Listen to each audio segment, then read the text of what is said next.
আজি প্ৰকৃতিয়ে কি কয়? আজি প্ৰকৃতিয়ে কয়, আজি মই ভোকাতুৰ। মইতো তোমালোকৰ বাবেই আছোঁ আৰু থাকিম। মানুহবোৰে মোক বৰ অত্যাচাৰ কৰিছে অ'।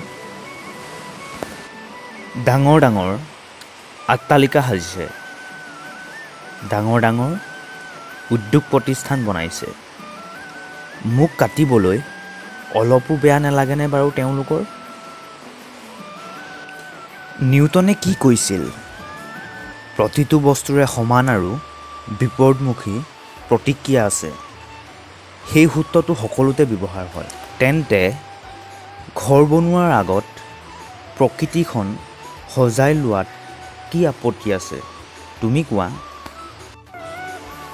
মই সঁচাই কৈছোঁ, তোমালোকে যদি মোক সজাই নোলোৱা, তেন্তে ভৱিষ্যতে ডাঙৰ বিপদত পৰিবা। তেতিয়া কিন্তু মোক দুখ দি কোনো লাভ নাই। মইতো কথাও ক'ব নোৱাৰোঁ, তোমালোকতো মোতকৈ বেছি অভিজ্ঞ। মই ভাবোঁ তোমালোকে এক সঠিক সিদ্ধান্তই ল'বা। ধন্যবাদ।